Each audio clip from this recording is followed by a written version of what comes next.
Supreme court की 7 जजेस की खंडपीठ ने एक डिसीजन दिया है जिसमें मेनली 2 इश्यूज थे। एक की जो 1964 का डिसीजन था सुप्रीम कोर्ट का, 67 का जो सुप्रीम कोर्ट का डिसीजन था अजीज बादशाह में, जिसमें एमयू को नॉन माइनॉरिटी इंस्टीट्यूशन करार गया था, वो जजमेंट गलत है और उसे एक्सप्रेसली बाय मेजॉरिटी ऑफ 4 जजेस टुडे वो ओवर रूल कर दिया गया है। और इंस्टीट्यूशन को माइनॉरिटी इंस्टीट्यूशन होने के लिए हमारे आर्टिकल 30, हमारे संविधान के आर्टिकल 30 के अंदर क्या टेस्ट है वो टेस्ट भी लेट डाउन कर दिया गया है। और क्या एमयू एक्चुअली माइनॉरिटी इंस्टीट्यूशन है उसके लिए एक छोटी जजेस की खंडपीठ अब ये इशू डिसाइड करेगी। लेकिन जिस तरह का टेस्ट दिया गया है वो बहुत एक्सपेंसिव टेस्ट है, ब्रॉड टेस्ट है, तो चांसेस काफी हाई हैं कि जो अलीगढ़ मुस्लिम यूनिवर्सिटी है वो इस टेस्ट को मीट करेगी जब भी वो बहस होगी, बट वो ऑब्वियसली डिसीजन सब्सिक्वेंट है।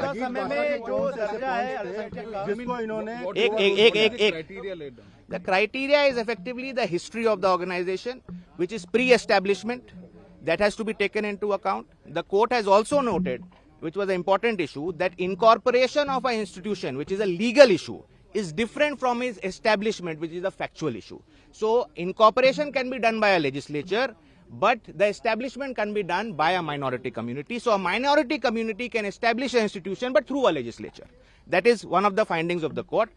जो आया 3 जज के पास ट्रांसफर हो गया है उस पर क्या कहेंगे?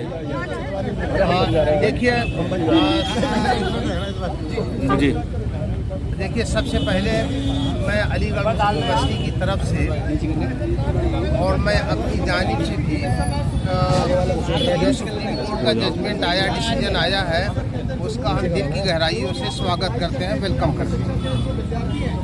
और जैसा कि आप सभी लोगों को मालूम है कि ऑनरेबल सुप्रीम कोर्ट ने इस जजमेंट के जरिए से एक क्राइटेरिया लेट डाउन किया गया है कि कौन सा इंस्टीट्यूशन माइनॉरिटी होगा, कौन सा माइनॉरिटी नहीं होगा। और अलीगढ़ मुस्लिम यूनिवर्सिटी के मैटर को भी एक 3 जजेस की बेंच को रेफर कर दिया गया है फॉर द फाइनल डिसीजन। तो इतना ही अभी हम कहेंगे, बाकी जो जजमेंट है काफ़ी लंबा है, वो सारे पूरे जजमेंट को पढ़ा जाएगा। पढ़ने के बाद में बाकी चीज़ों के बारे में बात की जा सकती है। फिलहाल आप सभी लोगों का बहुत बहुत शुक्रिया। आर्टिकल 30 को लेकर क्या कहा है जो आपकी समझ में आया, सुप्रीम कोर्ट ने क्या कहा है? देखिए आर्टिकल 30 का बहुत डिटेल में सुप्रीम कोर्ट ने मैंने जो सुना है न्यूज़ पे उसको इंटरप्रेट किया है और सुप्रीम कोर्ट ने एक ब्रॉडर गाइडलाइन लेट डाउन किया है in the light of interpretation of article 30 of the constitution. और अब कौन सा इंस्टीट्यूशन माइनॉरिटी होगा, कौन सा इंस्टीट्यूशन माइनॉरिटी नहीं होगा, ये जो है इसको एएमयू को सीजीआई ने क्या माना है? देखिए ऐसा है, अभी मेरे ख्याल से जो मैंने सुना है, हमने जजमेंट को पढ़ा नहीं है, अभी उसके हिसाब से कोई फाइनल वर्डिक्ट नहीं है, बल्कि एएमयू के मामले को भी एक 3 जजेस बेंच को रिफ़र कर दिया गया है and they will finally decide status of AMU. आप लोगों को कितनी उम्मीदें थी आज के दिन से और अब आगे फिर बढ़ गया है ये? देखिए हमें पूरी उम्मीद थी और जो हम लोग की उम्मीद थी उसी के हिसाब से सारी चीज़ें आई हैं और आगे भी ऊपर वाले ने चाहा तो चीज़ें अच्छी ही रहेंगी और ठीक डिसीजन आना था, फिर अटक गया है, फिर आगे बढ़ गया है, इस पर क्या कहना है?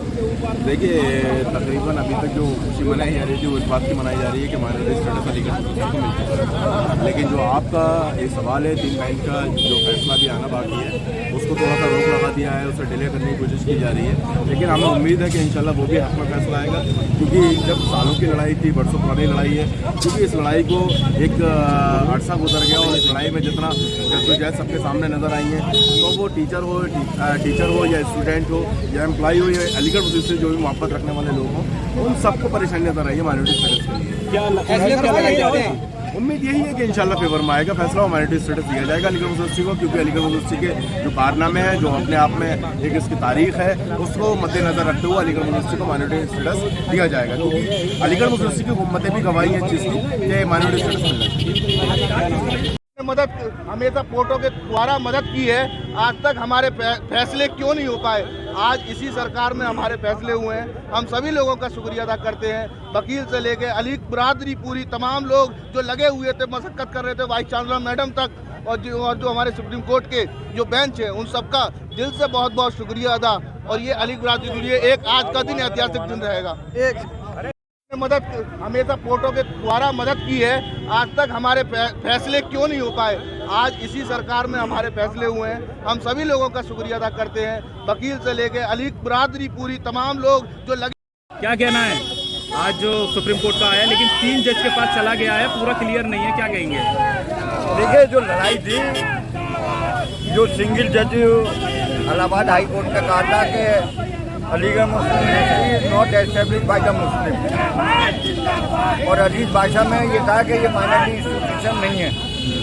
तो ये आज भारत के संविधान में जो हमें अधिकार दिया गया है, ये आज उसकी जीत है। और सुप्रीम कोर्ट ने ये माना कि Aligarh Muslim University is establish by the Muslim, जो हमारे एक्ट में लिखा हुआ है। आप अलीगढ़ मुस्लिम यूनिवर्सिटी में क्या करते हैं? मैं टेक्निकल स्टाफ एसोसिएशन का एक्स प्रेसिडेंट और ज्वाइंट एक्शन कमेटी। कितनी उम्मीदें थी और क्या चीजें चल रही थी आज का निर्णय आने से पहले?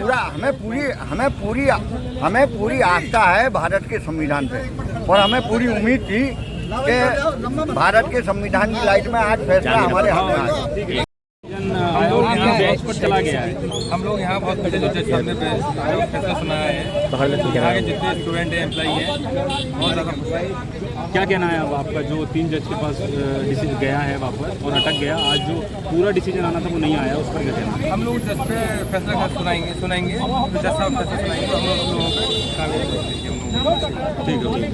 हम लोग यहाँ बेंच पर चला गया है। हम लोग यहाँ बहुत बड़े जो जज साहब ने फैसला सुनाया है, यहाँ के जितने स्टूडेंट हैं, एम्प्लॉई हैं, बहुत ज़्यादा खुश हैं। क्या कहना है अब आपका, जो 3 जज के पास डिसीजन गया है वापस और अटक गया, आज जो